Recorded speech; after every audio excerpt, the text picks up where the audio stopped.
Yo, and hello, everybody. Mike here, baseball collector and sometimes hobby hotline host. Welcome to the show, everybody. Episode 139, I think, of what do we call this? Overtime?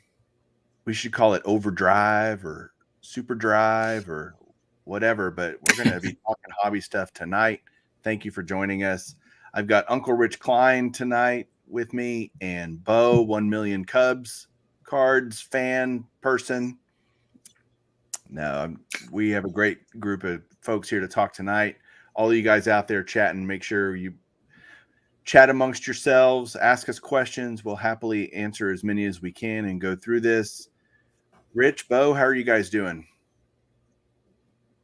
Wonderful. I doing also see. Well. I'm sorry. Go ahead, Bo.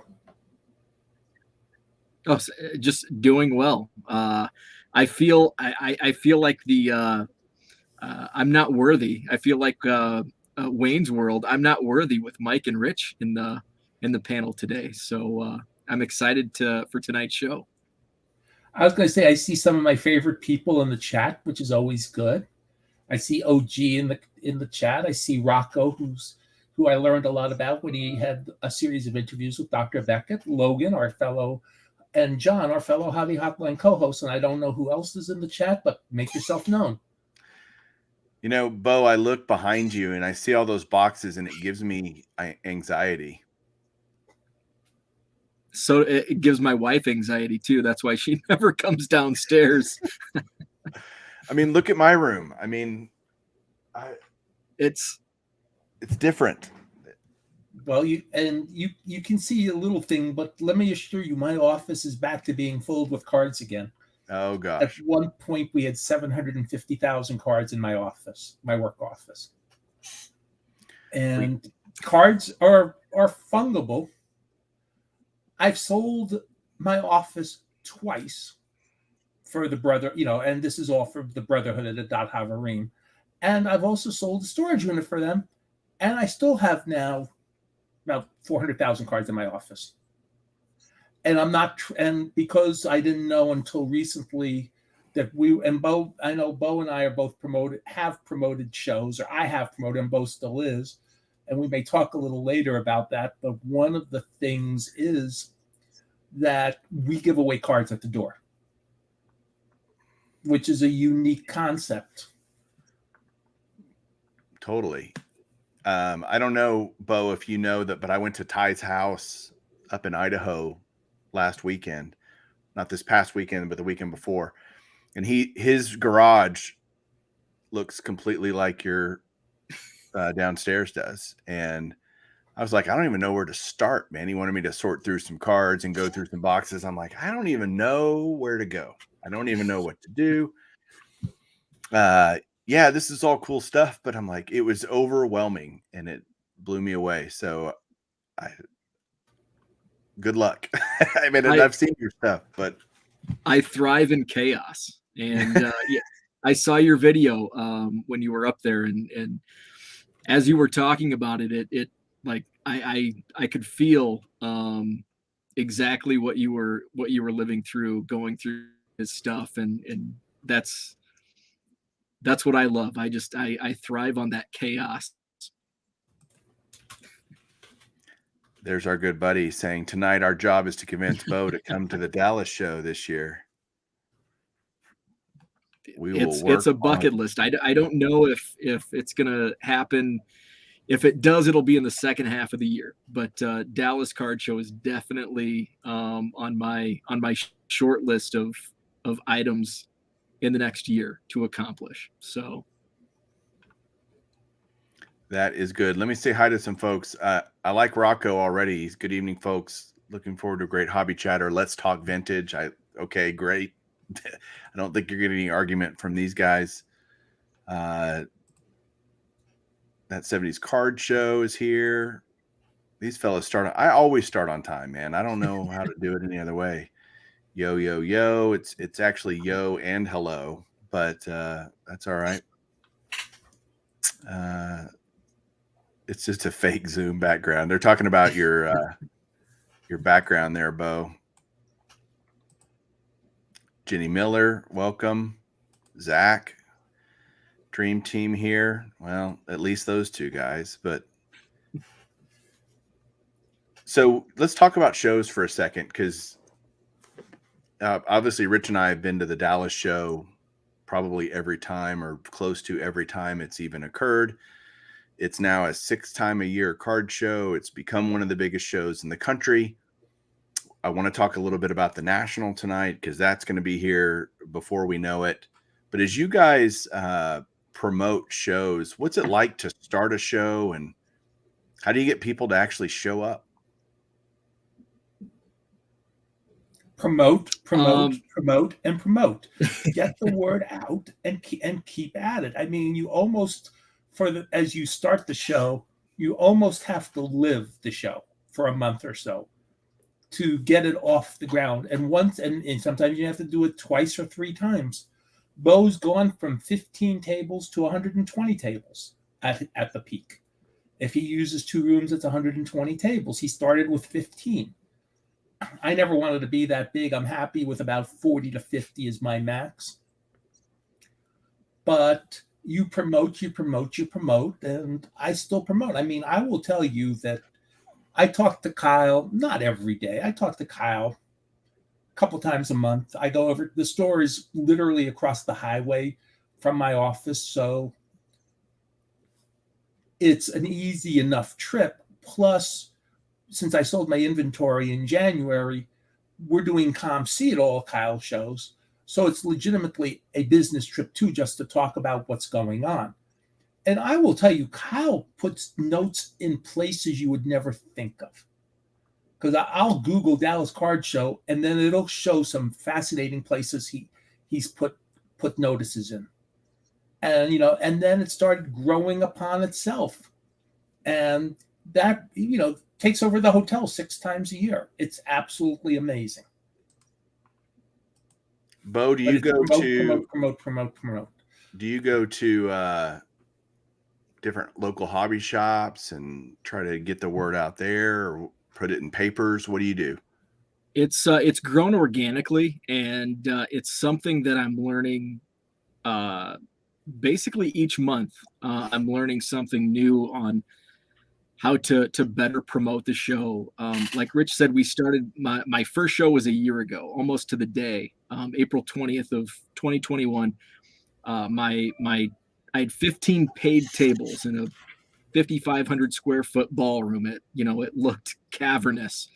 And it's grown to this month's April show will be 120 paid tables with a waiting list, taking up 2 floors, two ballrooms, and a mezzanine.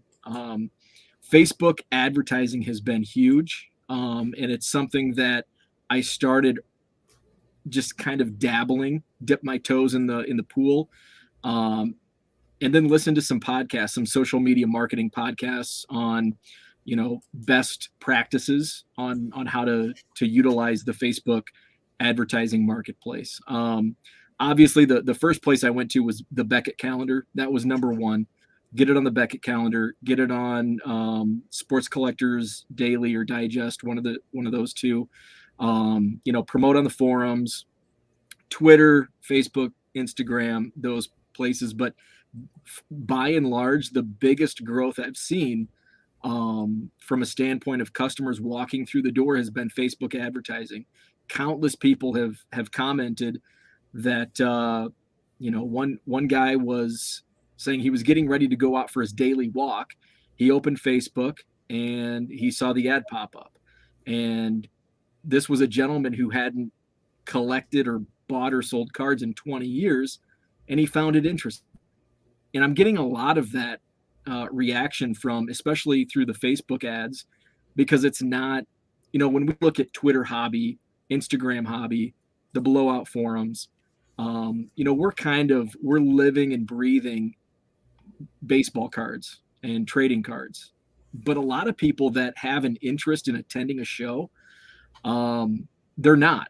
They have no idea what hobby Twitter is or what the blowout forums are.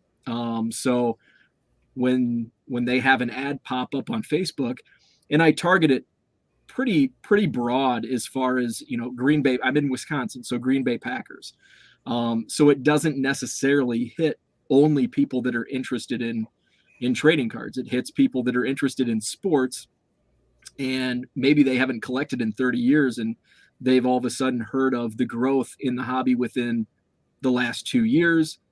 And since I, hit Green Bay Packers or Chicago Cubs or Chicago Bears, it hits their Facebook feed and they find an interest and come out to the show. So that's where a lot of the growth has come from, is the Facebook advertisements. And of course, I think number one is how you grow a show organically is word of mouth. And the better a show is, the more positive feedback you'll get from customers and from people walking through the door, and they'll share that information with other people, and it grows even more so in that regard.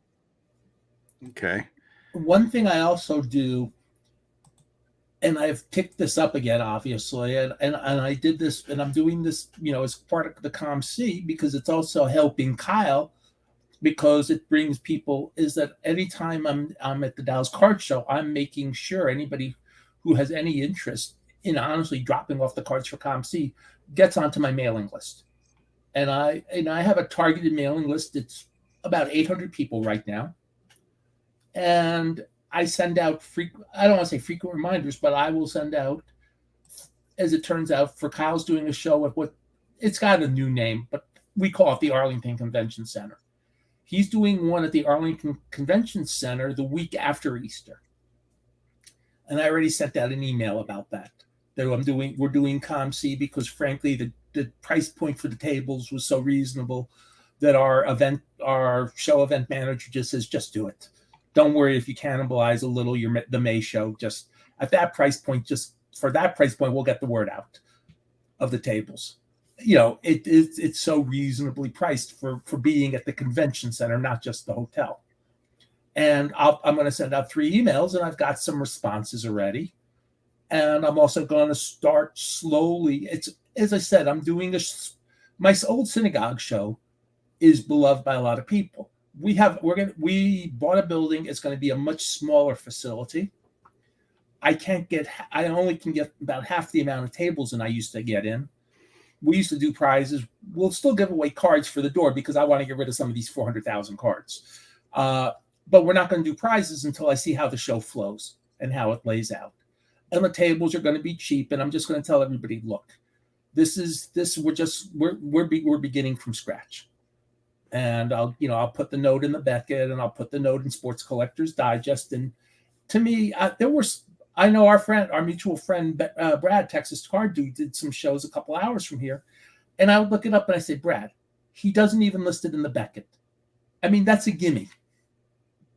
I mean, that's the, you still get more people. I'll ask people when they come in the door, how do you come in? And I think Beckett was first and Craigslist was second, a couple years ago when I was doing shows. And that's how you get people in the door.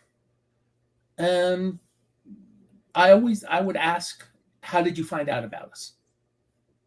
And I always ask, and frankly, that was one of the advantages of charging. And I know you're free, and we've talked about this, but that was another advantage of charging admission. I could engage the people at the door, especially if I don't remember seeing them before. Hey, how'd you find out about us? All right. So, Bo, I have a question for you. If, the Facebook advertising isn't free, right? Correct. You make how long does it take to make the economics work? Fortunately, for my show and my venue, which is a rarity based on what I've heard from other show promoters, I was able to get in at a great price point. I was able to get COVID pricing starting the show. When the negotiations took place, it was March of 2021. We had pretty strict restrictions on, as far as COVID policies went, the first couple of months. X amount of people could be through the doors, masks required, and all that. So we were able to get a good discount on the room. And lo and behold, I was pretty shocked when I went into negotiations for 2022. I even warned some of my dealers who, had been with me the whole year. I said, I don't know how the negotiations will go for 2022 because I got COVID pricing last year, and they only upcharged me a little bit, a minuscule amount, which gives me a buffer to spend money on advertising. So I'm able to, to use some of the money to spend on Facebook advertising. Early on, it really hit the margin. It really, I didn't take a loss, but the margins were really slim. But also, I wasn't doing this for the money, and I knew the potential that what, a show in this area, what the potential could be. And so I just kind of stuck to my guns on, pricing, didn't do any bulk discounts, in the early going. I had great dealers early on that were loyal. And so in turn, now when the show has a waiting list and I have people turning me down, when I'm sold out of the main room and I say I have room downstairs and, the secondary room, and they say, well, I'm not going to come unless I can have a main area. Well, I'm not going to boot a loyal vendor that's been with me for somebody that's going to run at the first chance. If they're only going to come if they can have the main spot, what do I owe them? Nothing. So, loyalty goes into that. So I'm fortunate to my pricing allows me to spend on advertising. I like the idea of daycare drop off. That's maybe you go get like a high school cheerleading team and have them come over and run the daycare. Probably I some like permanent.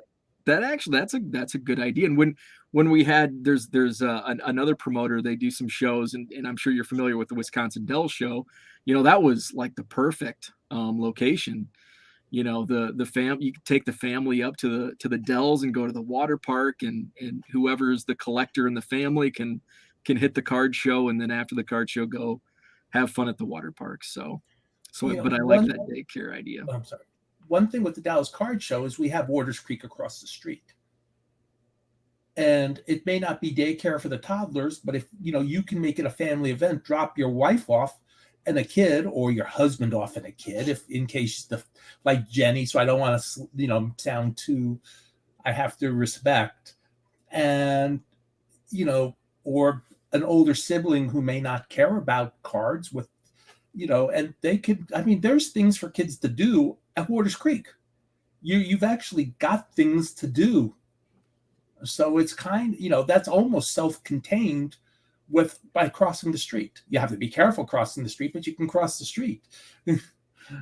One thing I think that made the Dallas Card Show what it is now in terms of popularity and recognition across the country as a kind of go-to show is nothing Kyle had any control over, and that was the timing of everything. He was able to kind of come back online first, and everybody wanted to go to a card show, and so everybody was traveling, and it became a destination. It's attached to a hotel. There's a lot of great things going, and it's Dallas. I mean, it's kind of a hobby mecca here in the Metroplex. A lot of people don't know how much hobby stuff goes on in Dallas and between Dallas and Fort Worth. And anyway, it was just kind of this perfect storm of circumstances that worked out really well for Kyle and the Dallas Card Show, which is great because now it's kept that momentum. It's certainly, considered by a lot of people, other than the national and maybe a couple of other long-standing shows, the best show in the country, and that's a good reputation to have. I hope that Kyle continues to work hard to keep that, because it's not, as more and more shows come online, people are going to be less inclined to, why go to Dallas when I can wait next month and I'll go to this other show near my house or whatever, where I don't have to fly or get hotel and all that. I think you have to make a show a destination. You have to make a show an attraction and a reason to go. And that takes work and preparation and logistics and all those fun things. So well, I can assure you, as I said, I do go over to his store a couple times a month. Usually I chat with his number 1A, Jerica. and we usually just chat for a while. And Jerica makes sure he stays on point. Kyle does so many different things, just like Bo does.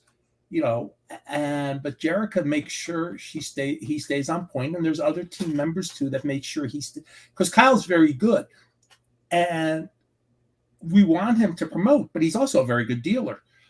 And so, stuff comes in and he buys it. He likes to play with it too. Yeah. He showed me, and you both appreciate this, but I know Mike would really appreciate that. He calls me Friday night a couple weeks ago because he knows I know weird things. He got on a group and he bought other vintage stuff from this lady. It was like her father's collection. A group of 1960 7-Eleven cards, including 2 mazes. Now, 7-Eleven's a regional Dallas issue. They're very good. And they're very tough. That is awesome. And then he shows me the other stuff that came with it. And I mean, there was a 1961 schedule in that group, I think, of the Dallas Texans that was in absolutely perfect condition. So if even that stuff was fun to see, and he enjoyed showing it to me, and I enjoyed looking at it. I mean, I had seen 7-Eleven cards. He showed me the other stuff. I had more fun looking at the other stuff. But so he buys and sells what he buys and sells. Bo buys and sells. I buy. You've seen my table. I like playing with everything because of my background. I have a wide knowledge of what I think I can make money on. But I appreciate you're primarily a vintage person, Mike, and so you stay more in your lane. Bo, I love what you do with, let's say, the $quarter boxes and looking for stuff for eBay and then bulking out what you don't think fits. Now, if I could only convince you to do ComC, I'd be even better. But your lanes. And that's important for people to know their lanes too. And, and I tell the dealers that, and the dealers who know me know that I look out for them when I was promoting shows. If somebody came in and said, I'm looking for, if I didn't know, I'm looking, okay, go see that person or go see that person because they've got what you're looking for. I want you to start with them. I never told anybody to start with me, even if it was something I specialized in, because I wanted my dealers to do well rather than me. Bo, do you set up at your own show? I typically do. This month I will not, just because I've got some friends coming in. Herman 3B Collection is going to fly in from Georgia. Jenny's coming down to set up, so I'll have a lot of people that will be in town. The first time I did 2 rooms with this many tables, my mom actually came up and watched my table and ran my table for me most of the day.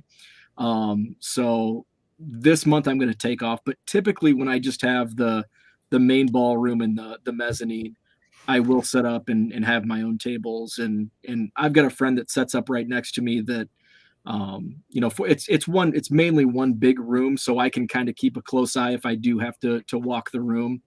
But I have a friend that sets up next to me. And so he kind of keeps an eye, and if somebody's ready to check out, he'll, take the money for me. So typically I do set up. One of the reasons I went to see Ty last weekend was to go to the Missoula card show in Missoula, Montana, of all places. And it was absolutely fantastic. And I loved seeing so many bloody kids. It was unbelievable how many kids were. For every dad, there was a kid, and sometimes multiple. And I had multiple conversations with guys, and they were happy to be there and loved bringing their kids to experience what a show was like. And it's kind of a new thing. This was their 3rd one they've done, and it was packed all day. And it was so cool to see that, these kids are getting involved. Have you all noticed that at the even the smaller shows, how many kids are coming? Yes.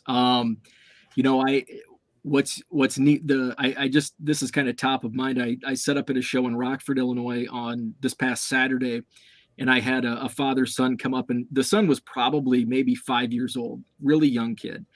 His name was Phoenix, and he collected Phoenix Suns basketball cards, which how cool is that?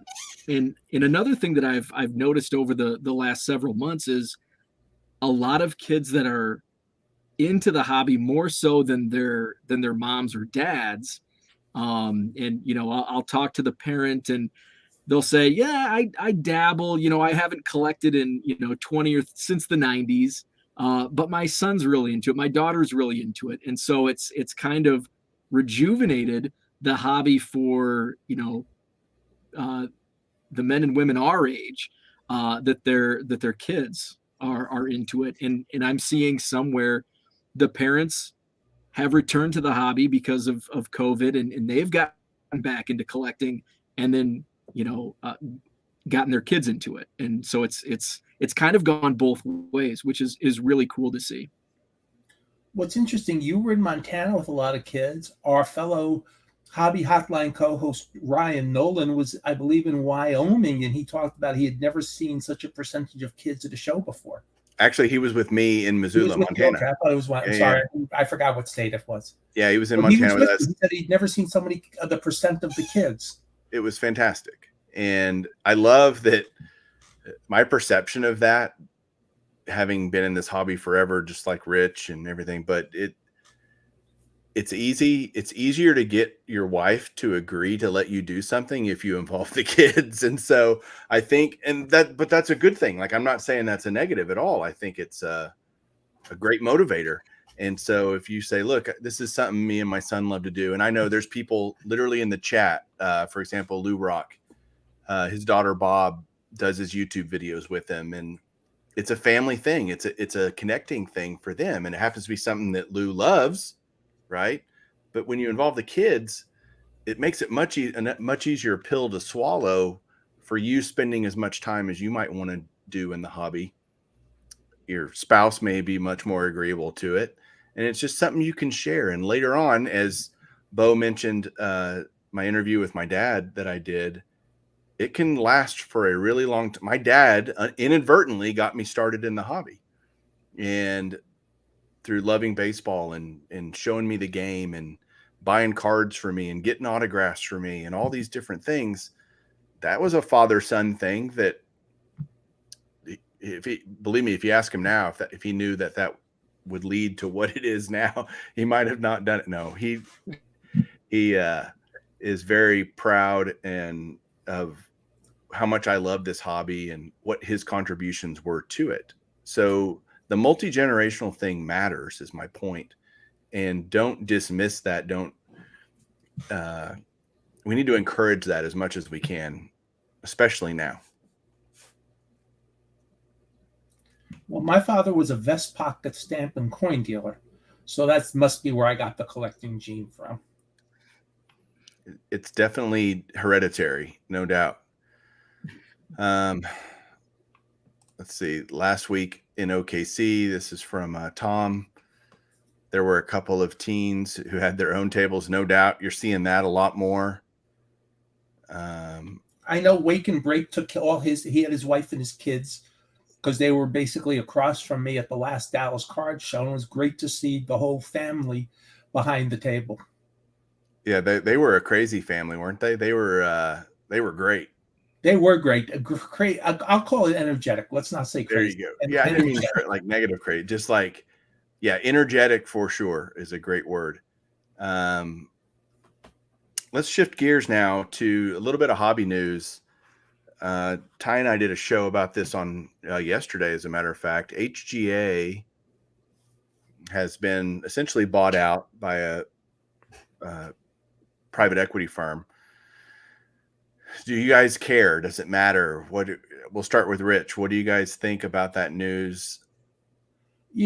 I'm so insular in my world. I knew nothing about it until I heard it on your show. I listened to your show this morning, and I had not heard. And then I also, to be honest, I listened to Sports Card Radio's take on it an hour or so before the show. And, and when as long as they don't go too much TMZ, they actually provide a lot of really good information too.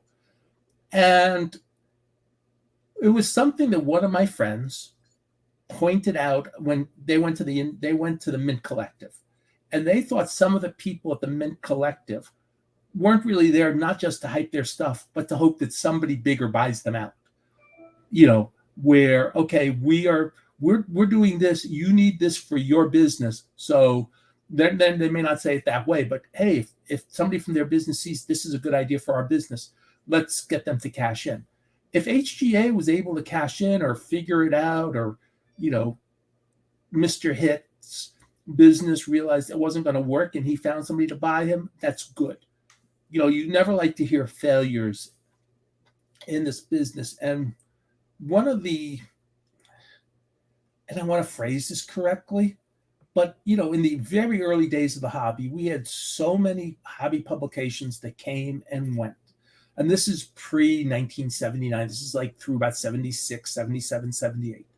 The Trader Speaks lasted 15 years. Dan Dishley, no longer with us, was very particular of mailing out a nice quality publication, first class, every month.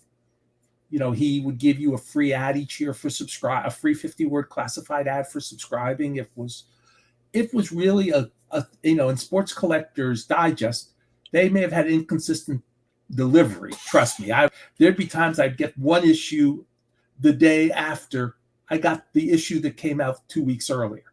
I mean, but they had all sorts of problems with the U.S. mail, but they were also getting, but there were tons of other people that just could not figure out how to publish a hobby publication. Some of these new companies remind me of that. They have a great idea, or they have a good idea, but they maybe didn't have enough backing, or they're going into too crowded of a field. HGA was like we'll call it a 1 month wonder. You know, when PSA fell so far behind and Beckett fell so far behind, and CSG hadn't entered the game yet, and SGC was also a little bit behind. Hey, we got a company and we're only going to accept X amount of cards, but we're going to turn it to you real fast. That made them an immediate wonder. And, you know, they tried to build on it, and then everybody's catching up. And so they're no longer now the 1 month wonder. But, you know, I hope, you never want to see anybody fail, but sometimes it happens. Bo, what are your thoughts? And then I'll share mine too. I'm indifferent. As your buddy Ty, your partner Ty on Bench Clear, I've never graded a card. I own several graded cards, but I've never graded a card. So I'm not in that space. Of course, I do follow the news and the companies and what's going on with them. I think the writing was on the wall that there were some struggles, and I think many of us could have probably predicted that early on. You know, when a company like this tries to take advantage of, you know, I don't know, what would you call market inconsistency with, you know, the struggles of the big three, basically. So there was a need at a time, and I don't think there's that need anymore. As the other companies, the big ones, catch up. This could be good for HGA as a company, and I know there are fans and people who use HGA. I think there is a backlog with them now, from what I've read from various collectors. So maybe this buyout helps them play catch up and enables them to stay afloat. And I actually watched your video with Ty on this that you put out yesterday, and you know, I thought he brought up a great, I don't know if it was you or Ty that brought it up, talking about, you know, maybe this saves the company. You know, maybe they would not have lasted if they weren't bought out. So like Rich says, you don't want to see any companies fail, falter, because that's kind of a sign of you know, resistance within the industry or hobby. So I guess for me, it is what it is. You know, I don't want to see it fail, and maybe it is good that they can provide a benefit to collectors who use their service, and it can stay afloat, and they can catch up, and you know, people will be able to use their services and collect their slabs. Yeah, I when HGA came onto the scene, it was something different. They were actually grading cards. They were throttling their input to try to keep themselves from getting in the same trouble that the other companies were in. They did some different things. They innovated with new labels. They, custom labels. They innovated with, now they have a horizontal slab, for horizontal cards. I think that's good for an industry that by and large remained relatively static for a long time, right? I mean, the PSA label hasn't changed a whole lot in 20 years. I mean, it's changed some, but the reality of it is it's pretty much the same thing. I have slabs with really old serial numbers and slabs with brand new ones. And, other than a little hologram in the middle of it, it's not that different. And the process has probably changed a little bit better, a little more technology, PSA incorporating Genament and some other different technologies. So hopefully, what I hope when new companies come in, provide some type of innovation into the industry that others recognize, try to assimilate or adopt those strategies into their own business plan to make overall the idea of grading better. Lou said it here. It only helps HGA. Yes, I think that does keep them in business. Bo, yes, Ty did say that. Usually all the good ideas come from me on our show, but that was came from him. And but yeah, it probably keeps them in business because Tyler Hitz, he's a great idea guy, right? But can he run a business day to day for years and years? That's probably where they hit some snags, right? So you bring in a new company that's good at that, that's good at running and scaling a business to a level that he probably was either unwilling or incapable of doing. Not a knock on him at all. I mean, he was a visionary. He had the cojones to go out there and try it and start it and put a lot of his own money behind it. And I kudos for that. And we'll just see. It's so hard. PSA is such the gorilla on the top of the mountain. I mean, they're just so far ahead of everybody, and everybody's like, oh, you're giving PSA a pass and you rip on these other companies. And that's just not true. PSA doesn't need a pass. They are what they are. Whether I criticize them or someone else criticizes them or whatever, they are still getting 90% market share, 80% market share of the grading market. And that has no idea that it's going to change. SGC is doing great things, no doubt. For sure. I love what Peter's doing over at SGC, and the way he runs that business is great and scalable, and he's ready to do that and all that. It'll be cool to see them do that. But you need competition in any industry. It's very healthy. Innovation is healthy. Everybody, that you want a rising tide that lifts all boats in an industry by people being creative and trying to make themselves stand out. HGA did that and is, I guess, hopefully going to continue to do that. So that's my thoughts. I think they're going to be I also around. want to say something. Yeah. One of the things is these companies have all been really good with, a lot of these grading companies have been good about spreading the word about what's going on. I want people to understand there's a very underrated hire Beckett made very recently, which was, or making sure he's doing more, is getting Ray Schulte, who's a master of getting promotion, to work and get the word out about what's going on at Beckett. Beckett definitely fell behind. Nat Turner, makes sure that they made a lot of public posts about how they're catching up. Peter has been doing a really good job for SGC. CSG has been trucking along. They got the deal with eBay that's really increased their visibility. Beckett has not been as good at that. And don't underestimate. And if you don't know Ray Schulte, he's also very, very involved with National. Speaking of Ray Schulte, speaking of the National, Ray is kind of the number one kind of promoter guy for the National. Let's talk about the National a little bit. We'll be all in Atlantic City in 3.5 months now, which will be here before we know it.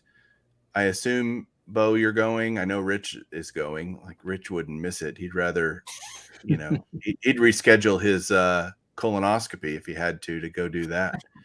Mine's not till next year. Okay. I'm still paying for the last one because the guy took 100 insurances, but not mine. So I'm actually still paying for my colonoscopy from 2020. So I'm not going to make that same mistake twice. he is not going to do my 2023 colonoscopy unless he takes my insurance. Well, we'll try not to spend too much time talking about colonoscopies, but it's like, Bo, are you going? Yeah, yep, I will be there. I haven't booked anything yet, but I will be there. You better get on it because I know. I actually do have a room. I have a friend of mine who he kind of plans all the card show when we do the Chicago Spectacular, the National in Chicago. He handles all that stuff. So I've got the room. I just got to book my plane ticket. Well, they're not getting any cheaper. Rich, how many nationals will this be for you? It's in the mid 30s. I've lost count. I know that Dr. Beckett's among the, probably you can count them on probably 2 or 3 hands now. People who've been to every national. I know there are 3 vendors who have set up at every national. Jim's been to every national, and there's a few other people who've been to every national. But that total is not as it may be double. It may be less than 20. It may be 10 or less. So you've been to 30 something. This will be my. I've been to 33, 34. I lost count once upon. I know I did 30 in a row, and there's been a few scattered since then. So yeah, I've been to. This will be my 6th or 7th national in my life. Only 3. This will be my 3rd. Well, it is going to be a big party. Do you guys anticipate it being relative to last year bigger, smaller, or the same? Different. I'm sorry, I didn't. Because many of your Northeast dealers, which is the megalopolis dealers, can drive. They don't have to fly. They can take more stuff with them. And the megalopolis is still the biggest, and I know the Midwest is huge, but the megalopolis is still the biggest card area in the country. And so it's going to be different. You're going to see people who can bring their entire inventory. They may not bring to a Chicago, which is a 14-hour drive from New Jersey. I lived in North Jersey. Atlantic City was 2.5 hours away. Chicago's 14 hours on the car or a flight. It's a lot easier when you're driving and you don't feel that you have to, lug stuff for 14 hours when you can lug it for 2 or 3 or 4. So it's different. I think it'll be very interesting because Atlantic City has had some great nationals and some nationals that you just say not so good. And it's, as we've talked about on Hobby Hotline, it's not always the easiest place to get to. And that's the thing, if you're living in the megalopolis, you drive there, or you take the train, or you take the bus. If you can do a lot of buses, 1-day bus ride to the casino, but you're not going to the casino, you're going to the show. And then you just go, you come back on the bus ride on the casino. That's actually not a bad way to go to the national. And so it's going to be different than Chicago. Chicago, there's so many hotel rooms within walking distance or a short drive away. Atlantic City is a slightly longer drive. Other than the hotels right nearby, and the casino hotels are like 4 blocks away. I'm still laughing at John Keating's comment about the the colonies. So yeah, I think it's going to be. I'm interested to see how it all prevails this year, because it's a much different time. We were coming out of COVID. We were coming out of quarantines. We were still somewhat in that big boom period of the hobby, where it's somewhat dissipated. Well, not somewhat, but it has dissipated, in the last 7-8 months. But I've never been to an Atlantic City National, so I don't know, how Rich explains and with all the dealers, I'd never thought of that. So that's something that wasn't really in my head about all the dealers that are East Coast based. So it's an easy drive for them. So I think it's going to be interesting. And I've never been to Atlantic City, so I don't know really what to expect. But I think in general, from an overview, looking at the macro of the hobby, I'm interested to see how what type of excitement there's going to be. I don't think we're going to see the excitement we saw in 2021 in Chicago, just because we were all so geeked up because we missed a year in 2020 of the National. Everybody, we had gone 2 years without seeing each other, that were far away from the hobby. So I don't think we're going to have that, big excitement, but I think there's still going to be a buzz in the air because it's the National. And if you're there, you're going to naturally have a buzz. So it's going to be fun. What do you guys? It's still that the people save their best merchandise for. You will see all the auction houses there with all the really cool cards. You will see some dealers that they only do the National. As I said, you will see a bunch of dealers from the Megalopolis who can bring everything with them instead of less if they're doing Chicago. And so I think you'll see a different show than Chicago. I don't want to say it's good or bad. It's going to be different. Chicago is, to me, one of 5 or 6 places in the country that's ideal for a National, because you can walk to everything. Anaheim, the convention center is near enough. You can walk from enough hotels to the Anaheim. Plus, you're with Disneyland. You're with Knott's Farm. I mean, there's enough family things to do where you send the family off and say have a good time, and you go and do your cards. We were talking about daycare earlier. Well, you have the perfect daycare there. You send the kid to Disneyland. St. Louis was a really good setup for a National. Baltimore was a really good setup for the National. Chicago's a really good setup for the National. There are certain cities that are just really good setups. And Atlantic City's okay, but not as good as those. There is the hotel next door. There are plenty of places to eat nearby. You just have to know where to go. And so you're okay. But it's different than Chicago. I don't think there's a Gibson's across the street from the Atlantic City Convention Center. No, I already looked. So you said something earlier that I thought interesting, Rich, was there's been some Atlantic City Nationals that were great and some that were not so great. What makes, and I'll start with Bo on this, and then I'll go to the experienced Uncle Rich. What makes a National great? And that's a very vague question intentionally.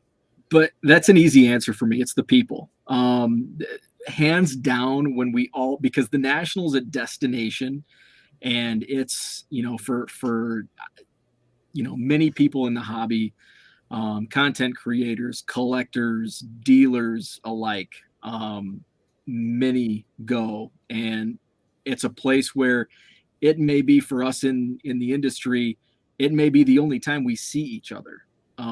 So rekindling those friendships, and I'm a big, Rich and I were digging through the dollar boxes at the Singles Club booth, and Dr. Beckett was in there, Chris was in there, Mike Summer was in there. So spending time with like-minded collectors, digging through the bargain boxes, and sharing that time, and going out to dinner after the show, and just sharing the hobby love. So hands down, it's the friendships and the networking and meeting new people that you may have only talked to on this show or online, and getting to meet them in person. So hands down, far and above anything else, it's just the relationships that you can build. And then you have card as a secondary. How great is that? Cards are secondary to that. And of course, the National has the best cards of any show year round. You also want the show to be busy. If the show's not really busy, and that's the other problem. If the show is busy, it's a sensory overload too. I mean, trust me, by the time Sunday comes, my brain is fried. My body is fried too. Last year I also had a torn labrum at my shoulder at the same time. So not only was I fried, but I was in pain the entire show. I mean, it was not a fun week. I got through the show. I lived on Advil for a week, literally. I mean, I was living on Advil, and thankfully I didn't need to have surgery. Thankfully, it was my chiro was able to give me, who's also a nurse practitioner, gave me a steroid shot, and I saw him 3 times a week for treatment, and eventually the pain went away. It took a while, but there's so, especially, and I want to phrase this correctly. And when I say my level, it doesn't mean I'm better than Mike, or they're both better than I am when it comes to dealing and collecting. But I have so many different levels of people I have to talk to at a national, where other people don't. You can focus, if you're doing, I had to go a lot of times when I worked for Beckett. When I worked for Jim, I had to do, make sure I talked to the dealers, but I also had to talk to corporates. I had to talk to, to all sorts of people that I don't get, that some people don't need to do. So some of the things it just wears you down mentally. And it's really hard. And the best thing about being at Singles Club is that I could focus while I was there on cards. Nothing more. I could focus on cards. And I was very happy there. And the funny thing was, 2 years ago, I tried to get Dr. Jim to get to their table, and it didn't quite work out. 2020, I got them to the table, and I knew the minute he'd get to the table, he'd never leave. And he almost never, he spent half his time at the show at those tables. And the other thing they do, which is fascinating, and I know we sound like we're doing a plug for Singles Club, but you and I spend a lot of time there. They reload every day. There's new stuff in their boxes every single day. You can't say I'm done with them and be done with them. You come back 2 days later, there's 25% of the stuff you haven't seen before. You talk a lot, Bo, you talk a lot about fresh boxes. Their boxes are always fresh every day. It's interesting. Y'all talk, and I totally agree with Bo and totally agree with Rich that the people make the show the family reunion that it is. But I remember going to a couple of nationals prior to being on YouTube. I was just Mike the collector, not Mike baseball collector, and so I was just a dude, at the show, and I still had a great experience. And so I want to encourage anybody that might be watching this that doesn't have the friends, and if you're going by yourself, you're going to have a great time, right? If you love this hobby and you love sports cards, you don't have to, there are times I have to go to my friends like, hey, I'm going to go look at cards for a little bit. As much as I love my friends and I'm so excited to hang out with them and see them, I am there to look at cards, and I want to make sure I see as much as I can. And, but even if you're going and it's just you or you and a buddy, you're going to have a great time. It's an experience that you have to have. If you love this hobby at least once, preferably multiple times, because they're all a little bit different. And so I don't want to just, if you listen to Bo and the wonderful things he said, but you're like, I don't have a lot of friends, that's okay. You should still go to the show. You'll have a great time. Maybe you'll make a bunch of new friends. That's the other great thing about the show. I think what makes the National great is just this coming together of every aspect of the hobby, all the corporate stuff, all the, the graders and the dealers and the hobbyists, and, you're going to find somebody that you can connect with. And so I want to encourage people to do that. And among the three of us, I'm the only one here who, unless Mike, you have, I've actually set up at the National. Yeah, I have not.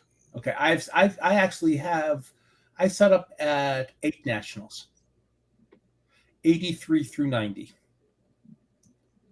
84 was my first year I had tables by myself. 83 I shared with a friend, and then 84 through 90 I had my own tables.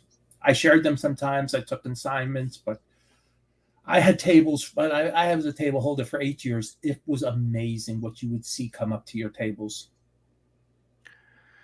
Boy, John ain't lying there. Mike I will be your friend for a graded Hall of Famer. I'm not even that picky. I will take Harold Baines. He is in the Hall of Fame.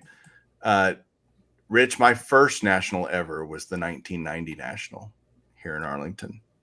Well, the 1990 National, I interviewed with Dr. Jim the day after the 1990 National. To work for Beckett. So you probably didn't even realize it, but you probably passed by my tables. Right. Yeah, I was I was 16 years old then. I didn't know.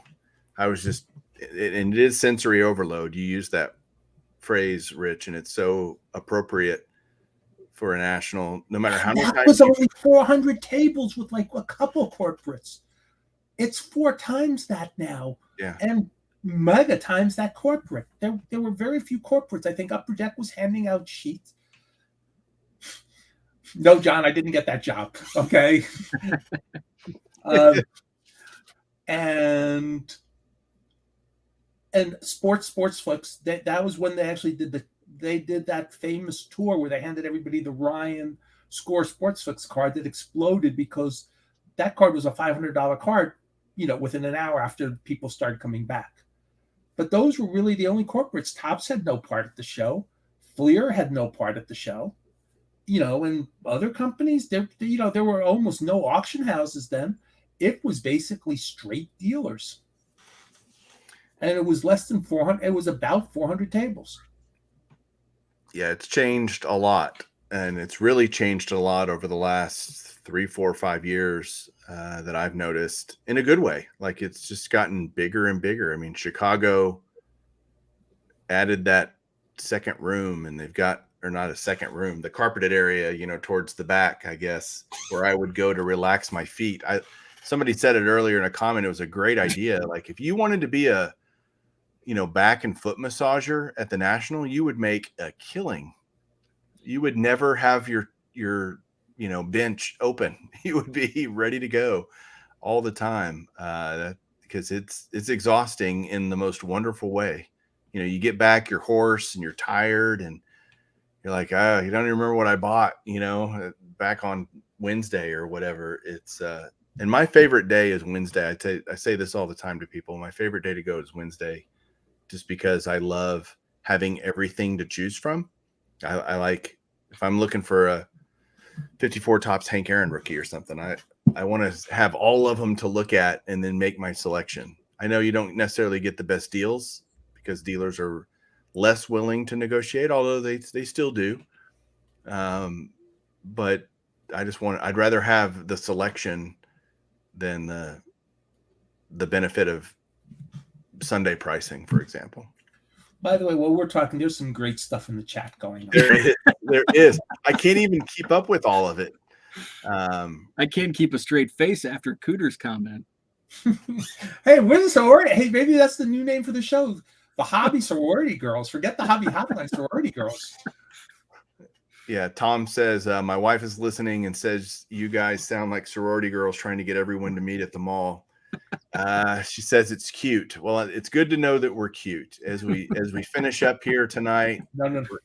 We're going to leave on that note. Rich, any final thoughts? My dog. Well, we have 2 dogs, but my older doggy son Tater Tot. Now he's cute. I'm not cute. Now, if you saw Tater, he's cute. Seriously, it's been a blast. It's been fun. We covered a lot, and I think we had a fun hour. And isn't that what the hobby really be all about? Is fun. Yeah, you get on here and an hour goes by pretty darn quick when you're talking sports cards. It makes it really easy. Bo, any final thoughts? I don't. I'll just plug my own show, April 30th. On Saturday, 120 tables, 3B Collection, who's in the chat, is coming. Jenny Miller, who's in the chat, she's going to come in from Minnesota. Zach is coming up. So a lot of people that I've been able to interact with, I'll be meeting in person for the first time. So that'll be a lot of fun. April 30th in Madison, Wisconsin. Is there a website for the show? Yes, MadisonCardShow.com. Boy, that's very clever title. I like it. I like the direct and like Dallas Card Show. Well, that's it. And there tells you everything you need to know. It looks like you got somebody else that's going to be there, Victor coming in from Chicago. So yeah, that is awesome. Well, guys, thanks so much for watching us tonight. We appreciate you joining us on Hobby Hotline every Saturday morning, every Tuesday evening. We do this twice a week. Different guests on the round table every week. Nobody joined in tonight. That is something we do, is allow people to come join in and add their thoughts and comments. We'd love to have you join us on Saturday, or next time we're on, we'll we'll have you on. So thanks everybody again for watching. Have a great night and keep collecting.